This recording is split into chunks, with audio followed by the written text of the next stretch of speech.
Upbounders that were to keep an eye out for this for the Fitzgerald, and they passed with negative contact. Is that correct?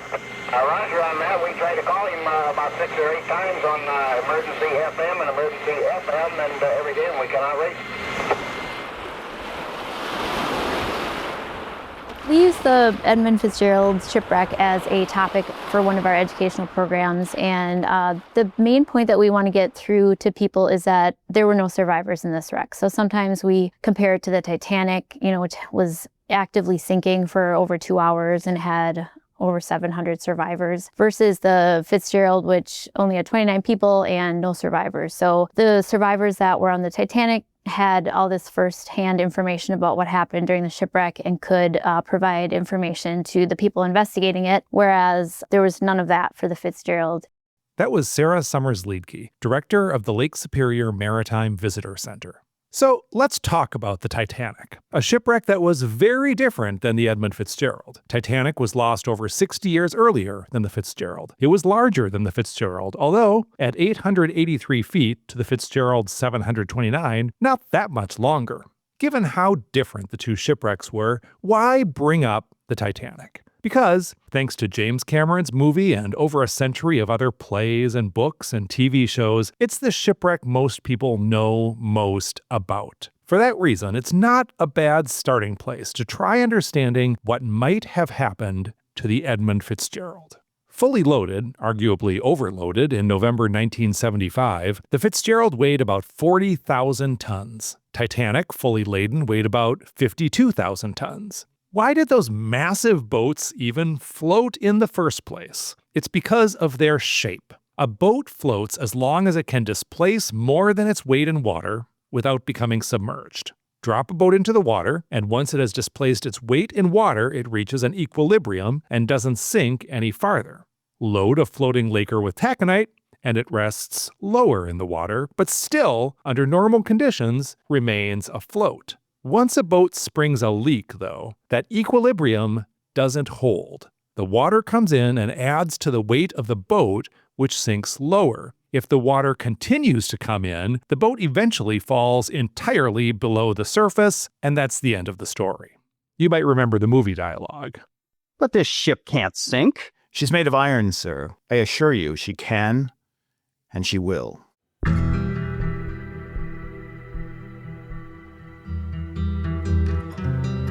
We all know why Titanic sank. The ship hit an iceberg, which tore a gash in its hull and let water pour in. The size and design of the ship meant that it took hours for the sea to fully overcome the ship, but eventually it did.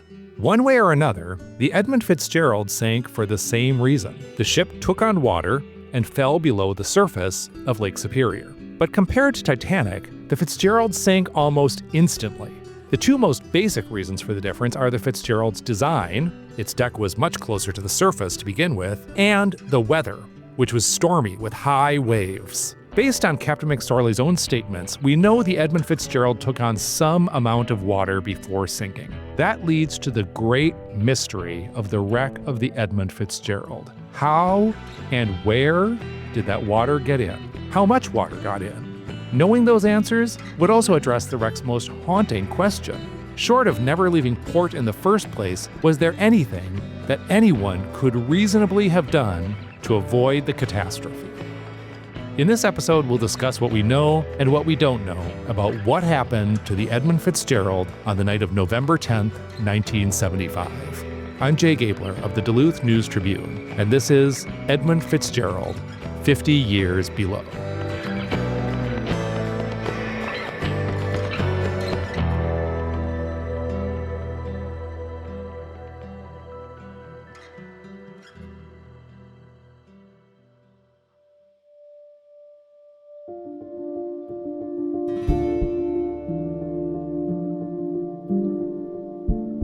When Captain McSorley, Ernie, the old man, took off 26,000 tons of taconite. It wasn't the maximum load. She was capable of 31,000 tons, but she had 26,100 tons of taconite and met up with the Arthur M. Anderson, another ship that is pretty much the same size, same weight, same capacity as the Fitz. That's Paul Sabrin, curator at the Museum Ship Valley Camp in Sault Ste. Marie, leading a tour of the museum ship's Edmund Fitzgerald exhibit. He mentioned a name that looms large in the story of the Fitzgerald, Arthur M. Anderson. This is the ship that followed the Fitzgerald across Lake Superior, with the Anderson's crew members becoming the last people to see the Edmund Fitzgerald above the waves.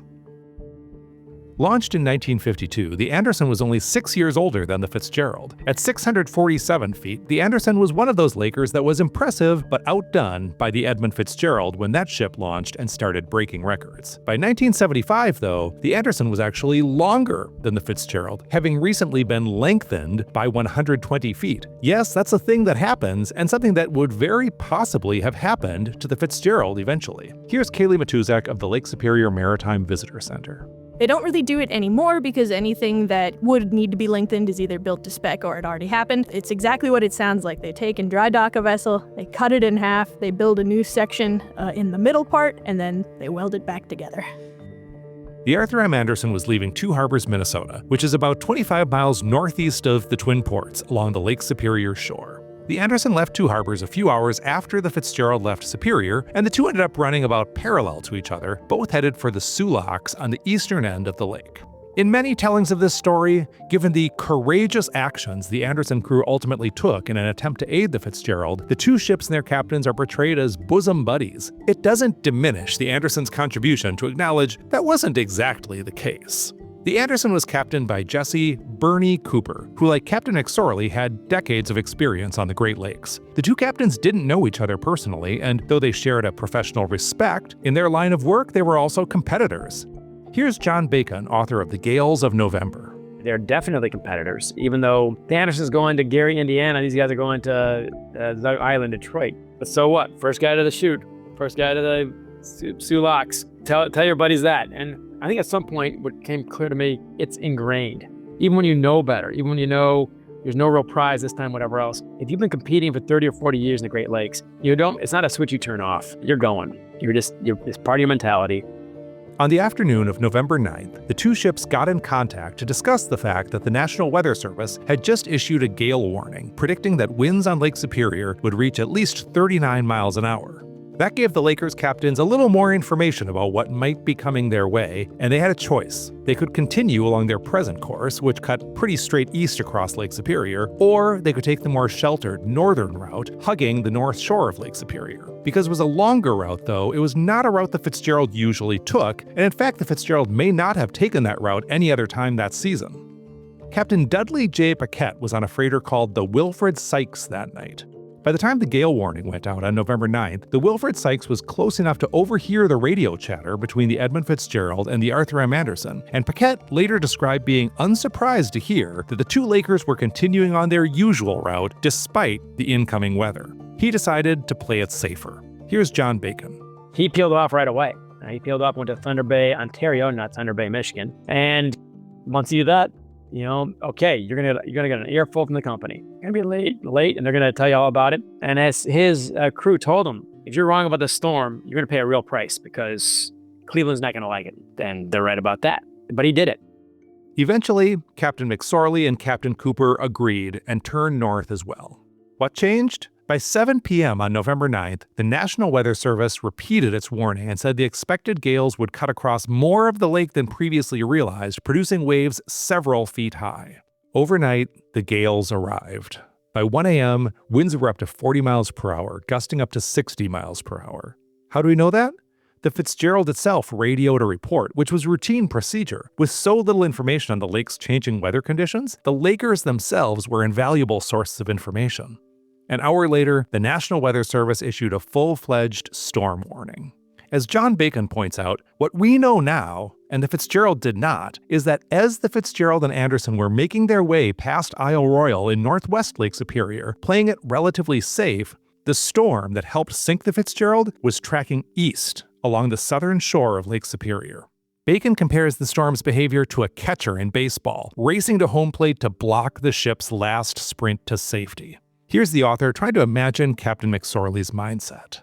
The more I thought about it, the more I thought it through, the more I thought going that route is the right thing to do based on what he knew. And I think it's a noble thing to do in that sense. He's not trying to win. He's not trying to, it's not ego. It's not any bonus. None of that. You're going to lose all those things. So you have to go the slow way. But that comes with hidden risks also. Risks I don't think he fully appreciated perhaps. Of course, it takes you 14 hours longer, which if you don't know and they didn't know, the second storm from the southwest is coming right by you, right across the southern edge of Lake Superior. You just gave that storm 14 hours to get there first. And otherwise, you get there first. We also gave the ship several more hours to fill with water, which otherwise you'd be at Whitefish Bay. You wouldn't be in great shape, but you'd be there and you'd be safe. So those things all added up to, again, for one of the few times in his career, he slowed down at 2 crucial junctures at the beginning and the end of that trip. And 3, the third thing is he went the northern route, which might have cost him as well. So that is a cruel irony. On the morning of November 10th, the Fitzgerald and the Anderson turned south to make the final leg of their journey. As they steamed south, it became increasingly clear that the weather was turning not just bad, but very bad. At 7 a.m., Captain McSorley called his bosses in Cleveland to let them know he couldn't say for certain when his vessel would reach the Sulaks. Our ETA, he said, is indefinite because of the storms. As the storm grew, the locks would end up closing anyway. By afternoon, the waves were reaching 10 feet. And remember that the Fitzgerald's winter freeboard had been decreased to 11.5 feet. Plus, waves coming from the west were going to be hitting the ship's broadside, exactly what you don't want if you're trying to keep a vessel above water. So what the Fitzgerald was facing was a collision of 2 systems with rapidly sinking temperature. Here's Alandra Warner. They have to make the run down to Whitefish Bay, which is the shelter. So they're up on the north shore of Lake Superior, up by Caribou and Mishwakaton Island, and now they have to go straight down. Well, the weather was horrible. The National Weather Service asked all ships to take shelter. Well, when you're in open water on Lake Superior, there ain't no shelter. The gales, the wind had gone to hurricane gale force winds, so they had like a mini hurricane on there, and the wind was going about 100 miles an hour, and it was snowing. So you had, and waves, I mean, that's the big thing is waves. So it was a horrible conditions. McSorley, when he was talking to the Anderson, or to Cooper, said it's one of the worst seas he's ever seen. And he'd have been on decades on the water, and they'd been, they knew what to do. But if your ship is vulnerable, there's only so much you can do, and you're far away from shelter. Let's back up and talk about how we know what we know about what was happening on the Edmund Fitzgerald as conditions deteriorated throughout the afternoon. We know the weather from a range of sources, including, of course, the Anderson, as well as the other vessels and observation stations in and around Whitefish Bay. The Anderson had the Fitzgerald visible on radar, so it could see where the Fitzgerald was going. Then there were Captain McSorley's radio transmissions. The fact that the Anderson, among other ships, did survive the storm, as terrible as it was, is important to keep in mind. Here's author Frederick Stonehouse. What was different with Fitzgerald and the rest of the shipping fleet? Because we did have another half dozen Lakers up there. Henry Clay Ford was in the area. The Anderson certainly was there. We had 1, 2, 3, I think, Laker or saltwater vessels that were in the area, came through fine. So something was wrong with Fitzgerald, and the question was what that something was. Throughout the afternoon of November 10th, there were increasing indications that the Fitzgerald was in distress. McSorley described the ship, quote, rolling some, which seems ominous in retrospect, since of course the ship was rolling, it was in a storm. The fact that McSorley mentioned it out loud indicates that it was particularly noticeable.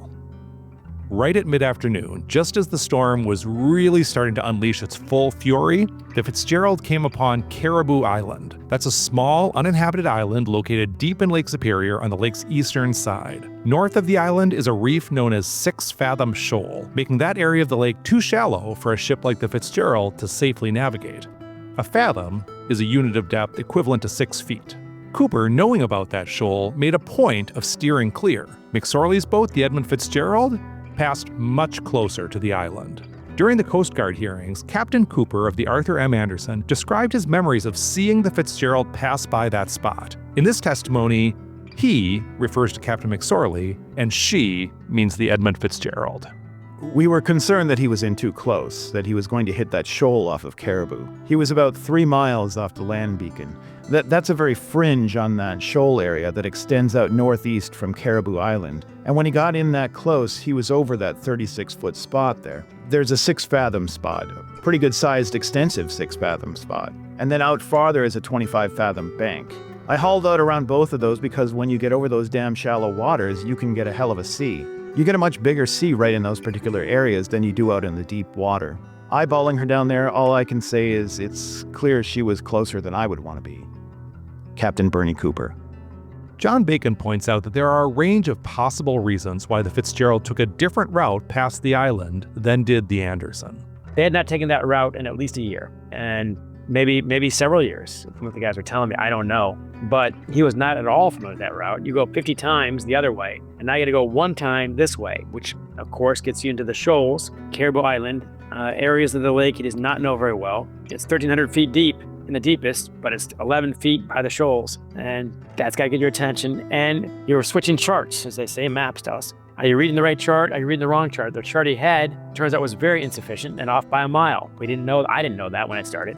I don't know if he knew that. He probably didn't. 2, he might have switched charts too soon, in which case Caribou Island does not appear. That, again, is a thing that you do if you don't know the route.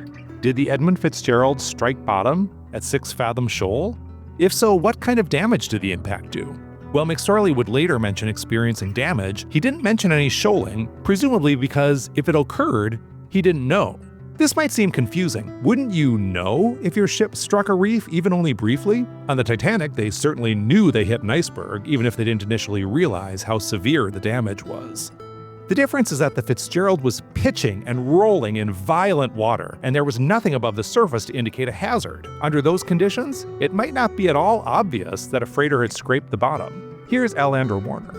You're in the water that you're going up and down. You're in troughs and coming back up. So if you hit that shoal trough, you're having to come back up again. Your ship is just not steady. So it's wrenching. Here's John Crowley, a retired U.S. Coast Guard Rear Admiral who was on the lake that night. It's totally believable that if you got too close to that shoal spot, 6-fathom spot, that with the sea that's a running, you're at the bottom. Now, the question is that people ask, would you know that you did or not? And ordinarily, this is just Crowley talking based on years of sea service. Ordinarily, I think you would. But if you spent your last 12 hours banging and creaking and hearing all sorts of noises as the boat twists and plummets and goes up and down and crashes into the next wave and shudders, and I don't know what you would feel. I don't know what you would feel if you would know that happened. Consider the experience of Dennis Hale, the sole survivor of the Daniel J. Morrell. The Morrell was a 603-foot freighter that sank during a Lake Huron storm in 1966. Hale told his story many times before he died in 2015 at age 75. Here's Dennis Hale in a 2013 lecture for the Grosse Pointe Historical Society describing what he experienced when the Morrell broke in two on the surface of Lake Huron. Later that night, I was awakened by a loud bang. And in my slumber, I just assumed it was the anchor bouncing on the bow or something. So I rolled over to my right side, facing a bulkhead of all. And as soon as I did that, there was another loud bang. And this time, all the books came off my bookcase. Never happened before. So I figured, well, if it's going to get that rough, I better get up. I reached overhead to turn on my bunk light, and it wouldn't come on. Right then and there, I guess my heart quickened a little bit. I knew something had to be wrong. Well, I pulled the curtains away from my bunk, and as I did that, the general alarm sounded. Well, at first I tried to turn it on. Well, yeah, I told you I tried to turn it on. But as I pulled that away, the general alarm sounded, and I could see small sparks from where the hammer was hitting the bell. Well, I jumped out of bed, and I reached overhead, and I found a life jacket put on. Only had undershorts and a life jacket on at this point. Opened the door to the companionway that led to the main deck. And as I did that, Al Wimmy came out of his room, the middle room. And he got to the opening that led to the main deck before I did. And he said, "Oh, my God. Oh, my God." I said, "Al, what is it? What's going on, Al?" And he didn't respond to me, just headed back towards his room. I stepped out onto the main deck. And as I looked towards the stern, the ship was hogged. I couldn't see the stack or any lights. I could see lights coming up where the deck ended, but I couldn't actually see the rear of the ship. Notice that Dennis Hale used the term hogged, meaning that the ship was bending upwards at the center, in this case as it split apart. That term will come up again in the story of the Edmund Fitzgerald. Anyway, if a couple loud bangs, something you initially think it's safe to ignore and go back to sleep, are all you get when a freighter is starting to split down the middle, you can imagine that the noise from a mere scrape along the bottom might be something you could miss during a violent storm. Rick Barthuli, who was on the Anderson that night, told author John Bacon that, quote, it would have felt about the same as plowing through a wave. Whatever did or did not happen at 6 Fathom Shoal, by 3:30 p.m., McSorley radioed the Anderson with a list of concerns. He described damage to the Fitzgerald's topside fence and to some vents, and he said he had a list. At this point, the Edmund Fitzgerald slowed down so the Anderson could catch up. McSorley asked, quote, will you stay by me until I get to Whitefish? To have a list means that your vessel is leaning to one side. Why? Because you're carrying an uneven load. For example, if you have water leaking into the ballast tanks on one side of your boat. Here's Kaylee Matuzak. The vent, I believe what he would have been referring to would have been like the vents that allow airflow into the ballast tanks. So if you lose one of those, then you're going to have even more water coming into the ballast tank from an angle that you can't control. So losing the vent covers was bad, but the official investigation would later determine that losing a couple vent covers could not have, by itself, accounted for the loss of the vessel. Still, water was certainly entering the Edmund Fitzgerald's ballast tanks through the lost vents and possibly through its hull if the hull had been damaged by shoaling or cracked due to stress. In testimony to the U.S. Coast Guard, Captain Cooper of the Arthur M. Anderson said he believed the Fitzgerald must have somehow sustained damage below the waterline. In this testimony, he refers to Captain McSorley of the Edmund Fitzgerald. I firmly believed that he had a damaged ship and didn't know how damaged she was. I believe she was cracked somewhere. She was taking water fast enough because what he told me was that I have a list and I'm taking water. And I said, have you got your pumps on? And he said both of them. So from my experience on a previous occasion, I think what he did, he took that list, which seemed to be real fast as far as I was concerned, and that water level would have reached a level of his draft and stay constant no matter whether he had the pumps on it or not, if there was water coming in from below an opening in the hull. No matter how much you pump, if water is coming in faster, you are not going to lower the water in the tank because that water will stay at a constant level with the same list, because you can't bring it down. You have the lake right there. Captain Bernie Cooper. Was water also coming through the Edmund Fitzgerald's hatches? The hatches were the large doors atop the cargo holds, and the holds were full of taconite. Although a taconite pellet looks and feels like a rock, it contains clay, and clay can absorb water. It's not exactly a sponge, but 26,000 tons of taconite could absorb a meaningful amount of water, plus whatever standing water might have entered the hold, which could be pumped out only through 2 suctions in one of the cargo holds. There were only screens dividing the 3 cargo holds, so water could flow freely among them if it were to enter the holds. The question of the hatches would become the center of the later wrangling over who or what was to blame for the wreck of the Edmund Fitzgerald. Here's Beyond the Breakers co-host Tanner Johnson explaining why the topic is so loaded, because it was the crew's responsibility to secure the hatches. We see it in other stories too, is, when there is any sort of element of mystery, that sort of fog of war opens itself up to a lot of, sometimes it's conspiratorial thinking, but I haven't necessarily seen that with the Fitzgerald. But there's always friction between these narratives. If the narrative is, unsecured hatch covers, led to this ultimately massive flooding of the hold, well, it's like that story that puts a lot on the crew and saying, is this Captain McSorley not ordering this to happen? Is this the crew members themselves not doing it properly? Is this, complacency is a word you hear a lot of, that possibility. If this is how the ship has operated for years, you never think today is going to be the day. It becomes a problem. And so like that element of the story puts a lot on the crew. And, obviously, if you are, family and friends of the crew, that's not the explanation you want to hear. The Fitzgerald was being tossed by the waves, and think how long and narrow it was, with the once innovative weld and rivet construction method making it more flexible than an older ship like the Anderson.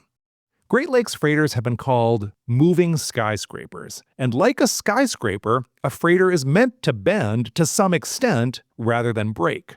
Mariners who served on the Fitzgerald said it bent more than most. Sometimes when you were using an access tunnel that ran the length of the ship, the freighter would bend so much that you couldn't see the other end of the tunnel. One former Fitzgerald crew member, Richard Orgel, described the Fitzgerald's flexibility, or, quote, action, to Coast Guard investigators. In this testimony, he refers to Captain McSorley and she to the Edmund Fitzgerald. She bends and springs considerably. When you're standing forward and looking aft, it will remind you of a diving board just after somebody jumped off the board, the diving board of a swimming pool. She did this whippingly. He said that this sometimes scared him. The springing was quite noticeable at the time. It wasn't jest. Richard Orgel. So in those terrible conditions on November 10th, the Fitzgerald would have been twisting and bending with water repeatedly rushing over the deck. Captain Cooper later speculated that the reason the Fitzgerald's topside fence was damaged was not due to the force of the waves on the fence. It was made of wire, so water would have washed right through it. Instead, Captain Cooper thought the damage could be due to hogging, or the two ends of the ship bending down and away from the middle so the fence wire would be pulled to such tension it could break a rail. At 4:10, McSorley advised Captain Cooper of the Anderson that both of his radars were out. Amid the worsening snowstorm that limited visual range, you can see why McSorley wanted to wait for the Anderson to come near. Among other things, the Fitzgerald was relying on the Anderson for navigation. With the Whitefish Point light out of commission after losing electricity in the storm, and both the Fitzgerald's radars inoperational, McSorley needed the Anderson to use its radar and tell him whether he was still on course. The decision to slow down and wait for the Anderson, though, might have sealed the Fitzgerald's fate. Here's John Bacon. When he slows down and waits for the Anderson, it cost him at least an hour, and they missed by about an hour. So they're going about 16 miles an hour at their fastest. They're 70 miles from Whitefish Bay, and you wait an hour. That is almost exactly the time they needed. So, and again, you can't blame the guy. He's doing the responsible thing based on what he knew. In a radio conversation with the Swedish vessel Avafors, a northbound ship near Whitefish Point, McSorley radioed that he was experiencing, quote, one of the worst seas I've ever been in. The ship's list, he said, was getting bad. As John Bacon notes, that's saying something given that Laker captains are prone to understatement, at least on a public frequency. You don't say anything on those radios. That's, as Rick Lubbers said, it's a party line, man. No one admits anything because you are essentially competitors. Why would I tell you, if I'm playing hockey against you, that my right knee hurts? I'm not telling you that. So these guys have got a lot of that mentality, and they put very little on the radio. So therefore, we know on November 9th and 10th, when McSorley starts confessing more than he ever has his entire career on that radio, it's not going well. And even at that, the Arthur Anderson did not think they're in that bad a shape based on what he was saying. He was that stoic about it. That's another kind of a problem that, these guys don't admit their problems when they need help.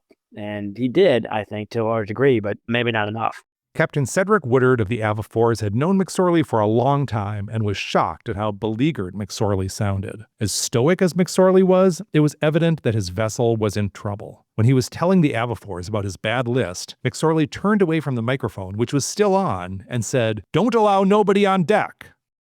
The Arthur M. Anderson's last radio contact with the Edmund Fitzgerald came at 7:10 p.m. The Anderson was about 10 miles behind the Fitzgerald, and the ship's mate asked McSorley how the Fitzgerald was doing. McSorley's reply has gone down in history as the last recorded words from the Edmund Fitzgerald. He said, "We are holding our own."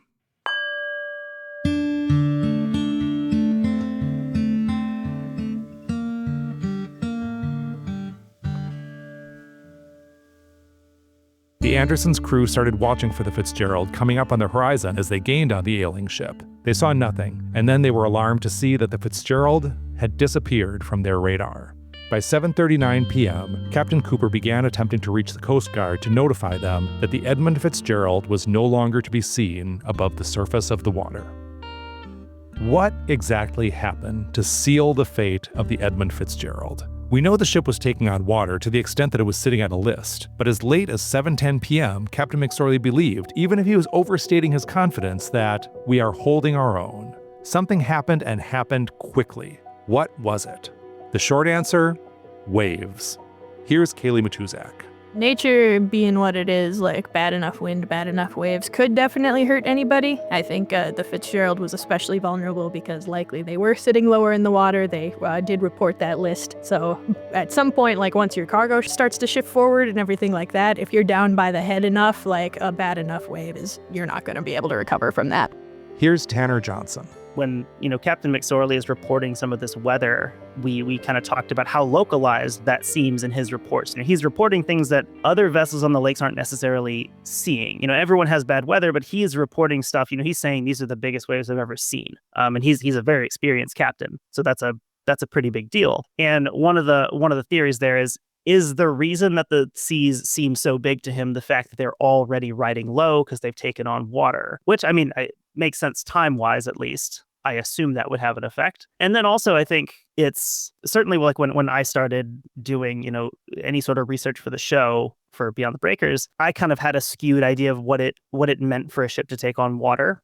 First of all, ships are always kind of taking on a little bit of water. And then secondly, with a vessel carrying something like iron ore, especially at this time, it's very hard to know that you're taking on water. There's not a sensor for that. They don't have, cameras and alerts like we would have today at this time.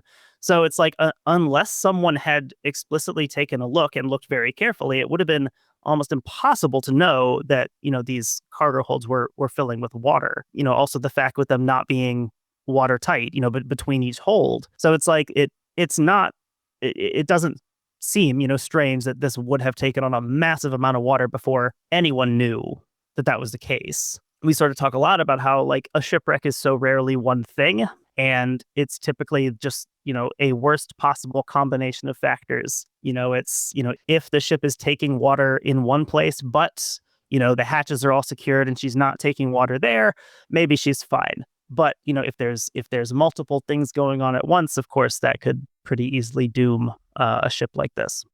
Shortly before the Edmund Fitzgerald disappeared, the Arthur M. Anderson experienced massive waves that were heading south. On Lake Superior, the phenomenon of 3 rogue waves, which has been blamed for other shipwrecks and almost taken on the aspect of legend, is known as the Three Sisters. Here's L. Andrew Warner. Three Sisters are a series of waves, and they come suddenly, and they're huge waves. The Anderson hit 3 waves. The first wave, you had water that started from the stern, rolled right up to the pilot house. Then, bang, another one came right again. So your ship hasn't had time to really get rid of the first water. It pushed it down. It pushed the bow down because you've got all this water coming at you. And then they have to, it's actually underwater, the bow is, and then they have to push to come back up. So then what he felt was in 10 minutes it was going to be where the Edmund Fitzgerald is. And they were doing radar plotting for them because they had lost the radar, Fitzgerald had. And so if you're already vulnerable in the water and you have these powerful waves coming at you, you've got bang one, and without being able to recover from that one, you've got the other one, and then the third one does you in. You are going to be under, but you got to come back up. And Fitzgerald didn't come back up. Here's Frederick Stonehouse with more on the Three Sisters theory. You've got 3 big waves coming down the spar deck of the ship. They go over the cargo hatches. They meet in the back of the pilot house. They pile behind the pilot house windows. So they go from being roughly, I think the dance chance was about 4 feet or 5 feet of water that they could carry on the hatches. But there was enough water out there with those waves to be able to carry triple that. And then collapse. So you had triple the collapse weight of the hatch. That becomes a cataclysmic event, no pun intended. There's such a rush of water coming in that now she takes a down attitude. You've got the water in the cargo hold, screen bulkheads, not waterproof bulkheads. So you've got a rush of water coming forward. It's much like a pivot point on an amusement park ride. She pivots down into the water at that point. Now you've got even worse because you've got 26,000 tons of marbles, give or take, that are rolling down the ship, the taconite pellets, and she literally knifes her bow into the bottom. Again, Kaylee Matuzak. In my mind, I think they definitely clipped the shoal a little bit. I'm sure that it wasn't like a terrible gash, but like if you have enough, then you're going to start to have more water than there should be in the ballast tanks. I don't necessarily know if there would have been water in the cargo hold, at least to begin with, because I don't believe the Coast Guard in the hatch cover theory. I don't think that had anything to do with it. So you start getting enough water, you start taking on that list, and then you lose your radar and all that. The weather's bad enough that once you have enough water throwing you to one side, that cargo is going to start moving. If there is water getting in the cargo hold, then you're going to have those taconite pellets shifting around like even more. And then probably a very big wave would have been the death blow, just enough that they went into the trough and then couldn't come back up.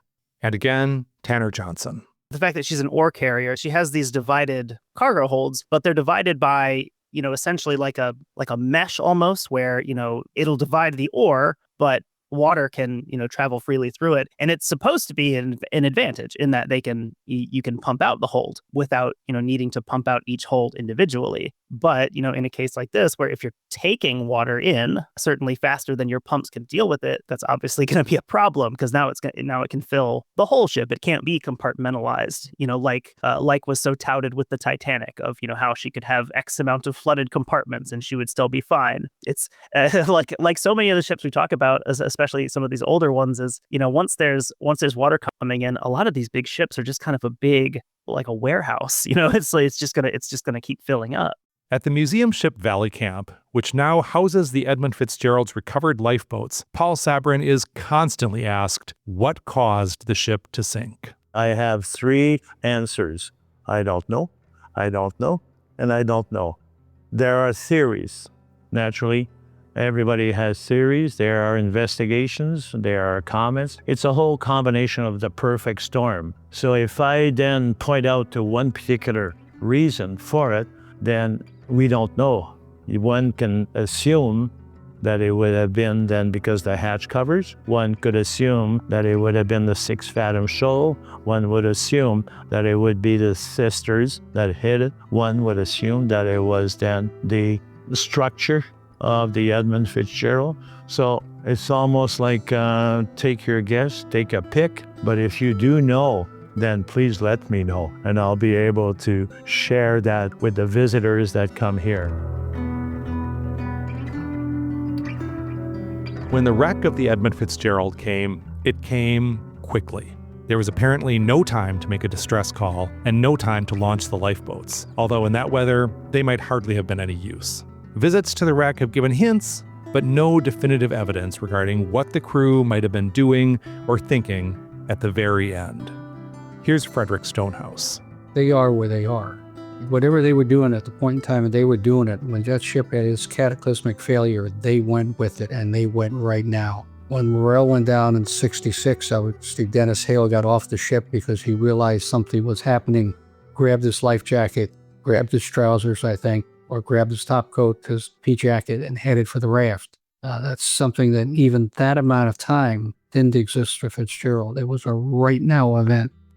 Given everything we don't know about the crew members' final moments, Stonehouse thinks it's best not to speculate. We've got a bad situation. In some way or fashion, the family members have dealt with it, and I think we should just leave it alone.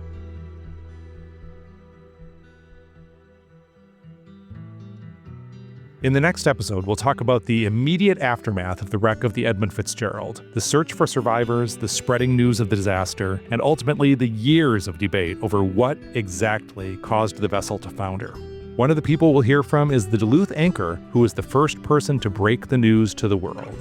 We had relatives of the people who died call us. We had friends. We had just interested persons who were living in the Twin Ports, living in the Northland, who wanted more information. But we actually had some family members call us. We were the pipeline between the lost ship and these families.